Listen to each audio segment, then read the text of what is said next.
قبول ہے، یہ لڑکی اس کا عشق تھا اور آج وہ اس کے نام ہو گئی تھی۔ دعا کے لیے سب نے ہاتھ اٹھائے تھے۔ اللہ میری بہن بہت معصوم ہے، اس کو خوش رکھنا۔ یہ فجر تھے جس نے اپنی گڑیا کو صحیح ہاتھوں میں دیا تھا۔ اللہ میرے بھائی کو ہمت دینا کہ وہ اس رشتے کو اپنی آخری سانس تک نبھا سکے۔ یہ شہریار تھا جس نے اپنے جان جیسے بھائی کی خوشی میں اپنی خوشی رکھی تھی۔ مبارک ہو، ہر طرف مبارکباد کا شور اٹھا تھا۔ کوئی مبارکباد وصول کر رہا تھا تو کوئی دے رہا تھا۔ آج دو لوگ نکاح کے مقدس رشتے میں بندھے تھے۔ آج دو لوگوں کا ایمان مکمل ہوا تھا۔ ہر کسی کے چہرے پر مطمئن مسکراہٹ تھی، جیسے ہر شخص اپنی قسمت سے مطمئن تھا۔ ان کو یہاں چھوڑ کر ایک دن پہلے پھر سے چوروں کی گلی میں چلتے ہیں۔ اویس اور شہریار ایک طرف بیٹھے تھے اور سلطان ان کے سامنے ہی بیٹھا تھا۔ دلاور اور صدیق ملک پکے دوست تھے۔ صدیق ملک کرنل تھے اور ہر میدان میں ان سے آگے ہی رہتے تھے۔ ان دنوں وہ سیاست میں آنے کا سوچ رہے تھے، لیکن دلاور کو پتہ تھا کہ اگر وہ آ گئے تو وہ کبھی جیت نہیں سکے گا۔ دلاور نے صدیق ملک کو روکا، لیکن انہوں نے ان کی بات نہ مانی اور ان دونوں کا جھگڑا ہو گیا۔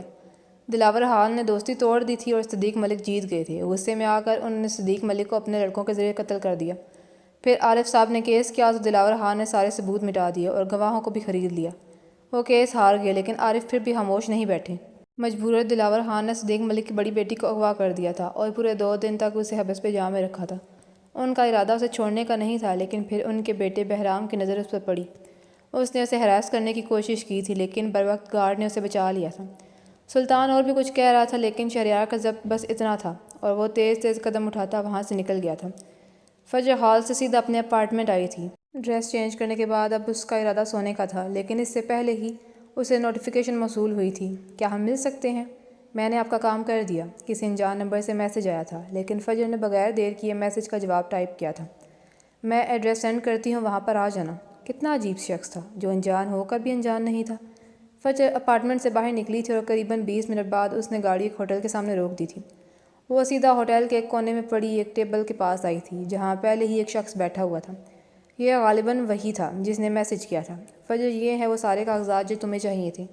یہ اس کا کردار مسخ کرنے کے لیے کافی ہیں۔ یہ ایک ادھیڑ عمر شخص تھا جو غالباً فجر کو بہت اچھی طرح جانتا تھا۔ آپ کا بہت شکریہ، آپ نہ ہوتے تو میں یہ کبھی نہ کر پاتی، فجر نے ادب سے کہا تھا۔ شکریہ کی ضرورت نہیں بیٹا، یہ میری زندگی کا مقصد تھا۔ اس شخص کی آنکھوں میں بیک وقت غم اور غصہ ابھرے تھے۔ آپ فکر نہ کریں انکل، اس کا زوال قریب ہے۔ فجر اٹھ گئی تھی۔ دشمن اتنے ہی بناؤ جتنوں کی دشمنی پھر برداشت کر سکو، لیکن شاید دلاور خان نے یہ بات کبھی نہیں سنی تھی۔ اس دن کا سورج بھی طلوع ہو گیا تھا۔ سورج کی ان کرنوں میں کئی لوگوں کے لیے خوشی کا پیغام تھا تو کئی کے لیے زوال اور بربادی کی نوید۔ افندی ولا میں خوشیوں کا دور تھا۔ آج اجلاس کی رخصتی تھی۔ ہر طرف ملازمین کی چہل پہل لگی تھی۔ فنکشن افندی ولا میں منعقد تھا۔ شہریار اور اویس ساری سجاوٹ دیکھ رہے تھے۔ ویسے تو اس کام کے لیے وہ پروفیشنلز آئے ہوئے تھے، لیکن وہی ان دونوں کی ہر جگہ ٹانگ گھسانے کی عادت۔ شاویز ان سب سے بے نیاز اپنی ہی دنیا میں مگن تھا۔ بقول اس کے وہ دلہا تھا اور دلہے کام نہیں کرتے۔ شہریار نے اس کی بات پر منہ بنایا تھا، ساتھ میں اویس نے بھی۔ اب وہ دونوں باہر لان میں بیٹھے نظروں سے ہی سارا کام کر رہے تھے۔ کیوں، دیکھنے کے لیے بھی تو انرجی چاہیے ہوتی ہے۔ اویس، میں نے ایک بات سوچی ہے، شہریار نے سامنے دیکھتے ہوئے کہا۔ ہاں شہری بول، میں سن رہا ہوں۔ اویس نے اسے دیکھا تھا، کیونکہ ایسا پہلی بار تھا کہ شہریار بات کرنے سے پہلے تہمید باندھ رہا تھا۔ دیکھ، میری بھی شادی ہو گئی ہے، شاویز کی بھی ہو گئی ہے، تو کیا کوارا مرے گا؟ شہریار اس کی طرف دیکھتے ہوئے بولا تھا۔ ہاں نا بھائی، مجھے کباب میں ہڈی بننا پسند ہے۔ جب تم لوگ کسی ڈیٹ پر جاؤ گے تو میں کوارا رہ جاؤں گا، وہاں ٹپک پڑوں گا۔ اویس نے اپنے ارادے بتائے تھے۔ چل دفع ہو جل کڑے کہیں کے۔ شہریار نے ایک زوردار پنچ اس کے بازو پر دیا تھا۔ آپ بیچارے کی جان لینے کا ارادہ ہے کیا؟ اگر میں مر گیا تو میرے پیچھے کوئی آنسو بہانے والا بھی نہیں ہوگا، اویس مصنوعی کراہیت سے بولا تھا۔ وہی تو کہہ رہا ہوں اویس، دیکھ لے اپنے لیے کوئی رونے والی۔ شہریار آج اپنی بات چھوڑنے والا نہیں تھا۔ ارے بھائی، لڑکیاں بازاروں میں نہیں بکتی۔ وہ تو 2 بہنیں تھیں، ایک تو لے گیا اور ایک دوسری وہ لے گیا، میری جگہ کہاں ہے؟ اویس مصنوعی خفگی سے بولا تھا۔ چل تو ٹینشن نہ لے، تیرے لیے بھی دیکھ لیں گے، شہریار نے اسے دلاسا دیتے ہوئے اس کا کندھا تھپکا تھا۔ وہ دونوں اس انداز میں بات کر رہے تھے جیسے شادی نہیں کوئی بزنس ڈیلنگ چل رہی ہو یہاں۔ نہ بھائی، ابھی میرے اتنے برے دن بھی نہیں آئے جو تو میری لڑکی دیکھے گا، اویس نے منہ بنایا تھا۔ کیوں، کیا خرابی ہے میرے دیکھنے میں؟ اتنی اچھی چوائس تو ہے میری۔ شہریار نے خود ہی اپنی تعریف کی تھی۔ دوستوں کی محفل میں اپنی تعریف خود کرنی پڑتی ہے، کیونکہ یہ ایسی مخلوق ہوتے ہیں جن کی زبان سے آپ کے لیے کوئی اچھا لفظ نہیں نکلتا۔ چل تو چھوڑ میری شادی، اپنے سونگ کا بتا۔ اویس نے بات پھیری تھی۔ یار بس کل آخری دن ہے، اس کے بعد اپلوڈ ہو جائے گا، شہریار نے اطلاع دی تھی۔ ہال میں ہر طرف سرخ گرین اور ریڈ لائٹس لگی ہوئی تھیں۔ اسٹیج سارا پھولوں سے سجایا گیا تھا۔ شہریار نے آج بلیک تھری پیس سوٹ کے ساتھ بلیک کی واچ اور بلیک شوز پہنے تھے، بال ماتھے پر بکھرے ہوئے اور وہ ہمیشہ کی طرح دل لے جانے والا حسن رکھتا تھا۔ شاویز نے کریم کلر کی شیروانی کے ساتھ میرون شال پہنی ہوئی تھی۔ بالوں کو سلیقے سے سیٹ کیے ہوئے وہ شہزادہ آج اپنی شہزادی کو لینے جا رہا تھا۔ اویس نے ان دونوں کے برعکس سادہ وائٹ کاٹن کا سوٹ پہنا ہوا تھا، ہاتھوں میں پہنی بلیک واچ اور بالوں کو جیل سے سیٹ کیے اس کا سراپا مکمل لگ رہا تھا۔ وہ سادہ انسان سادگی کو ہی پسند کرتا تھا۔ شاویز نے تو آتے ہی اپنے سیٹ سنبھال لی تھی۔ شہریار گیسٹ کے ساتھ ملنے میں مصروف تھا، البتہ اویس آج ڈرائیور کا کام کر رہا تھا۔ وہ فجر اور اخلاص کو پارلر سے پک کرنے گیا ہوا تھا۔ اخلاص نے آج سرخ لہنگا پہن رکھا تھا جس پر گولڈن کام ہوا تھا، اس کا میک اپ آج ڈارک تھا۔ وہ دونوں ہاتھوں میں ایسی مہندی لگی تھی کہ مہندی سے اس کا سارا ہاتھ ڈھکا ہوا تھا۔ اس سراپے میں وہ کسی معصوم پری سے کم نہیں لگ رہی تھی۔ فجر اس کے برعکس تھی، اس نے بلیک میکسی پہنی تھی جس پر گولڈن کڑھائی سے کام کیا گیا تھا، ہاتھ مہندی سے صاف اور چہرے پر ہلکا سا میک اپ۔ وہ ایسے بھی بہت پیاری لگ رہی تھی۔ اویس ان دونوں کو ہال میں چھوڑ کر خود گاڑی پارک کرنے چلا گیا تھا۔ وہ گاڑی سے نکل کر میرج ہال کی جانب بڑھ ہی رہا تھا کہ ایک لڑکی دھڑام سے اس کے ساتھ ٹکرائی تھی۔ ابھی وہ گرتی کہ اویس نے اسے پکڑ لیا تھا، لیکن شاید اس نے اپنی زندگی کی سب سے حسین غلطی کر لی تھی۔ اویس نے سنبھل کر اس کے چہرے پر ایک نظر ڈالی تھی اور ساری دنیا جیسے رک گئی تھی۔ وہ یک ٹک اسے دیکھے گیا۔ اس کی چھوٹی سی سرمئی آنکھیں، مغرور اٹھی ہوئی ناک اور سرخ ہونٹ، بس حسن مکمل تھا۔ وہ لڑکی اب شاید اسے کچھ کہہ رہی تھی لیکن وہ تو کچھ سن ہی نہیں رہا تھا۔ شاید وہ اس کے حصار سے نکلنے کی کوشش کر رہی تھی۔ دفعتاً اسے اپنے بازو پر شدید درد کا احساس ہوا جس نے اسے حقیقت کی دنیا میں واپس لایا تھا۔ اس لڑکی نے اب کہ اس کے ہاتھ پر اپنے دانتوں سے ایک پوری گھڑی بنا دی تھی۔ اویس نے اسے چھوڑ دیا تھا۔ وہ لڑکی اسے پاگل کہتے ہوئے آگے بڑھ گئی تھی۔ شاید وہ بھی شادی اٹینڈ کرنے ہی آئی تھی۔ اویس سر جھٹکتا اندر کی طرف بڑھ گیا تھا، البتہ اب اس کے چہرے پر ہلکی سی مسکراہٹ تھی۔ اویس ہال میں آ کر شہریار کے پاس بیٹھ گیا تھا۔ شہریار اسے دیکھ کر مسکرایا تھا لیکن اگلے ہی لمحے اس کی مسکراہٹ سمٹی تھی۔ اویس اکیلے اکیلے سب کچھ کر لیا اور مجھے بتایا تک نہیں، شہریار خفگی سے کہہ رہا تھا۔ شہریار کیا کر دیا ہے میں نے اکیلے؟ اویس نے سمجھی سے پوچھا تھا۔ بھائی اپنی قمیض کو دیکھ لے، شہریار نے اس کے دل کے مقام پر اشارہ کیا تھا جہاں سرخ لپسٹک کا مارک تھا۔ نہیں شری تو غلط سمجھ رہا ہے، وہ مجھ سے ٹکرا کر گر رہی تھی، میں نے بس اسے سہارا دیا تھا۔ اویس اپنی صفائی دے رہا تھا۔ چل یار مان لیا، اب اٹھ جا کر اسے صاف کر اور پھر مجھے اس سے ملوا، شہریار نے اسے حکم دیا تھا۔ تھوڑی دیر بعد اویس اس کی جانب آتا دکھائی دیا۔ ہاں بھائی چل اب مجھے ملواؤ اس سے، شہریار اٹھ گیا تھا۔ ارے یار میں تو اسے جانتا بھی نہیں، اویس جال میں پھنسنے والی مچھلی کہاں تھی؟ یار جان پہچان میں کروا دوں گا، تو بس چل، شہریار نے اس کا یہ مسئلہ بھی حل کر دیا تھا۔ اور تقریباً 20 منٹ تک پورے ہال میں گھوم کر اسے وہ لڑکی نظر آئی تھی۔ بھائی یہی ہے جس کی وجہ سے ہم پورے 20 منٹ تک خوار ہوئے ہیں، اویس نے آنکھوں سے اشارہ کیا تھا۔ واہ بھائی تو بہت تیز نکلا، مجھے پتا ہوتا تو میری بات اتنی جلدی مان جائے گا تو میں تیری شادی کا ذکر پہلے ہی کر دیتا، شہریار مسکراتے ہوئے کہہ رہا تھا۔ وہ دونوں ایسے کھڑے تھے کہ جہاں سے صرف وہ دونوں ہی ان کی ٹیبل کو دیکھ سکیں۔ کیا ہوا حور، کیوں اتنی لیٹ ہوگی بچے؟ یہ شاید اس کی ماں تھی جو اس سے کچھ پوچھ رہی تھی اور شہریار اور اویس بغور ان کی گفتگو سن رہے تھے۔ بس ماما رستے میں ایک پاگل مل گیا تھا، اسی وجہ سے لیٹ ہوگی، حور نے منہ بنا کر کہا تھا، اور اویس اس کی بات پر جل بھن گیا تھا۔ البتہ شہریار کا قہقہ گونجا تھا۔ یہ دیکھو بھائی، بھلائی کا تو زمانہ ہی نہیں رہا، اب میں پاگل ہو گیا، اویس نے جل کر کہا تھا، اور فجر جو کب سے ان دونوں کی کارروائی نوٹ کر رہی تھی ان کے قریب آئی تھی۔ یہ کیا کھچڑی پک رہی ہے تم دونوں میں؟ فجر نے مشکوک نظروں سے انہیں دیکھا تھا۔ دیکھو وائفی، مجھے نا اپنی بھابھی مل گئی تو آپ کو اسے پٹانے میں ہماری مدد کرنی ہوگی۔ شہریار نے اپنے دونوں ہاتھ اس کے کندھے پر رکھے تھے۔ اور تمہیں یہ خوش فہمی کیوں ہوگی کہ میں تمہاری بات مانوں گی؟ فجر اپنے انداز میں بولی تھی۔ ٹھیک ہے، میری نہیں تو اویس کے کہنے پر تو ہماری مدد کریں گی نا؟ کیوں اویس؟ بول بول، شہریار نے آنکھوں میں اسے تنبیہ کی تھی کہ زیادہ نخرے مت دکھا۔ ہاں بھابھی تھوڑی مدد کر دیں، اویس نے بے چارگی سے کہا تھا۔ وائفی وہ سامنے وہ جو لڑکی ہے، شہریار نے فجر کو میدان میں بھیجا تھا۔ چل بھائی ہم دونوں لڑکی کے باپ کو امپریس کرتے ہیں، شہریار نے اس کی گردن میں ہاتھ ڈالا تھا۔ بھائی چل جا دکھا دے اپنا جلوہ، وہ ہے اس کا باپ، شہریار نے ایک ادھیڑ عمر شخص کی جانب اشارہ کیا تھا، اور اویس جس نے کچھ قدم ہی آگے بڑھائے تھے سامنے اس شخص کو دیکھ کر الٹے قدم شہریار کے پاس آیا تھا۔ بھائی اس سے بچا لے، میں بعد میں سب کچھ بتا دوں گا، اویس نے شہریار کے کان میں سرگوشی کی تھی اور آگے بڑھ گیا تھا۔ وہ شخص ابھی اس کے پیچھے جاتا کہ شہریار درمیان میں آ گیا تھا۔ ہیلو مسٹر سلیم، کیا حال ہے؟ شہریار نے خوش مزاجی سے مصافحہ کیا تھا۔ ہیلو شہریار، وہ دراصل یہاں پر ایک لڑکا کھڑا تھا۔ سلیم صاحب نے نظریں ادھر ادھر دوڑائی تھیں۔ نہیں یہاں پر تو کوئی نہیں تھا، میں اکیلا ہی کھڑا ہوں، شہریار نے انتہائی معصومیت سے ان کو پاگل کہا تھا۔ نہیں یہاں پر ابھی ایک سفید کپڑوں والا لڑکا کھڑا تھا، سلیم صاحب نہیں مان رہے تھے۔ کیسی بات کر رہے ہیں آپ سلیم صاحب، یہاں پر میں اکیلا کھڑا تھا، شاید آپ کو وہم ہو گیا ہے، شہریار نے مسکراتے ہوئے کہا تھا۔ پھر کچھ دیر جھوٹی موٹی باتیں کرنے کے بعد شہریار نے معذرت چاہی تھی۔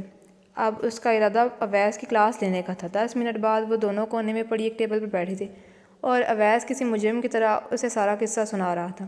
وہ یار جب بھابھی کو گولیاں لگی تو میں بہت پریشان ہو گیا تھا اور رش ڈرائیونگ کرتے ہوئے ان کی گاڑی سے ٹکرایا تھا۔ غلطی میری تھی لیکن میں نے پھر بھی گاڑی نہیں روکی اور آگے بڑھ گیا۔ اویس نے آدھا سچ اور آدھا جھوٹ مکس کر کے اسے سب بتا دیا تھا، لیکن سامنے بھی شہریار تھا جو اس کی رگ رگ سے واقف تھا۔ اچھا تو اس سب میں انہوں نے تمہارا چہرہ کیسے دیکھ لیا؟ شہریار اس وقت کسی وکیل کی طرف سے سوالات کر رہا تھا۔ یار مجھے غصہ آ گیا تھا اور میں نے غصے میں گاڑی سے اتر کر ان کے گارڈ کو اچھی خاصی سنا دی تھی۔ اویس نادم ہو کر کہہ رہا تھا، چل بھائی تو بھول جا یہ شادی وادی، تیرے بس کی بات نہیں۔ شہریار کو اس وقت اویس پر بہت غصہ آ رہا تھا۔ یار ایسا تو نہ کہہ، تجھے یاد ہے جب اسکول میں تجھے وہ لڑکی پسند آئی تھی تو میں نے تیرے لیے کتنے پاپڑ بیلے تھے؟ اویس نے اپنا احسان یاد دلایا تھا۔ ہاں تیری ہی مہربانی جب مجھے سارا دن دھوپ میں کھڑا ہونا پڑا۔ شہریار نے جل کر بولا تھا، ہاں تو کیا، میں بھی تو کھڑا ہوا تھا تیرے ساتھ۔ اویس نے فوراً اس کی تصحیح کی تھی۔ چل چھوڑ یار، کچھ کرتے ہیں، تو سسر کو چھوڑ لڑکی پر فوکس کر لے، شہریار نے اسے مشورہ دیا تھا۔ تو دونوں کو چھوڑ پہلے کچھ کھا لیتے ہیں۔ اس کے جواب میں شہریار نے کچھ کہا تھا، لیکن اب ان کی آوازیں آنا بند ہو گئی تھی اور پھر اسی طرح ہنسی خوشی اویس کی بات آگے بڑھاتے فنکشن اپنے اختتام تک پہنچا تھا۔ آج کا دن بہت مصروف ہونے والا تھا۔ سورج اپنے جوبن پر تھا۔ شہریار کے سانگ کی شوٹنگ کا آج آخری دن تھا، اس لیے وہ صبح صبح اپنے آفس چلا گیا تھا۔ فجر نے ابھی تک آفس جوائن نہیں کیا تھا، وہ بھی صبح صبح تیار ہو کر کسی کی بربادی کا پروانہ بننے چلی گئی تھی۔ آج دلاور خان وزیر اعظم بننے کا حلف اٹھانے والا تھا۔ اس ہال نما کمرے میں مکمل خاموشی تھی۔ نیوز والوں کے کیمرے دلاور خان کو فوکس کیے ہوئے تھے۔ تمام ممبران اس کو سن رہے تھے، کچھ کے چہروں پر جبراً مسکراہٹ تھی تو کچھ کے چہروں پر تو وہ بھی نہیں تھی۔ فجر اس سب کے دوران رپورٹرز کی جھڑمٹ میں بیٹھی تھی۔ دلاور خان ادھر ادھر لوگوں پر نظر دوڑا رہا تھا کہ اس کی نظر فجر پر پڑی۔ بے اختیار اس کے ماتھے پر پسینے کی ننھی ننھی بوندیں آ گئی تھیں، کیونکہ یہ لڑکی جہاں جاتی وہاں اس کو ذلیل ہی کرتی۔ ایک منٹ کے لیے دونوں کی نظریں ملی تھیں اور اس وقت دونوں کی نظروں میں ایک سا ہی تاثر تھا اور وہ نفرت تھی۔ شہریار اپنی اسٹوڈیو میں کھڑا ہو گیا تھا۔ سب سیٹ اپ ہونے کے بعد اس نے تھم اپ کا اشارہ کیا تھا۔ بیک گراؤنڈ میوزک بہت ہی مدھم تھا، گویا ہو ہی نہ۔ شہریار پھر سے ہاسپٹل کے اس کوریڈور میں بیٹھا تھا جہاں اسے حقیقت کا آئینہ دکھایا گیا تھا۔ وہ خود کو وہی محسوس کر رہا تھا۔ دلاور خان فجر سے نظریں ہٹا کر اب حلف لینے کے لیے کھڑا تھا۔ میں دلاور خان اللہ کو حاضر ناظر جان کر یہ حلف اٹھاتا ہوں کہ… ابھی اس کے الفاظ منہ میں ہی تھے کہ کمرے میں موجود تمام افراد کے موبائل پر کچھ نوٹیفیکیشن موصول ہوئی تھی اور ساتھ ہی اس روم میں موجود بڑی سی اسکرین پر ایک ویڈیو چلنے لگی تھی جس میں دلاور خان اپنے بندے کو فجر کے قتل کا حکم دے رہا تھا۔ کمرے میں یک قدم قیامت برپا ہو گئی تھی۔ دلاور خان کے مخالف اب اونچی آواز میں اس کے خلاف کچھ کہہ رہے تھے۔ پولیس بھی اندر آ گئی تھی۔ میڈیا والے اس تازہ ترین خبر کو تھوڑا اور مرچ مسالے کے ساتھ پیش کر رہے تھے۔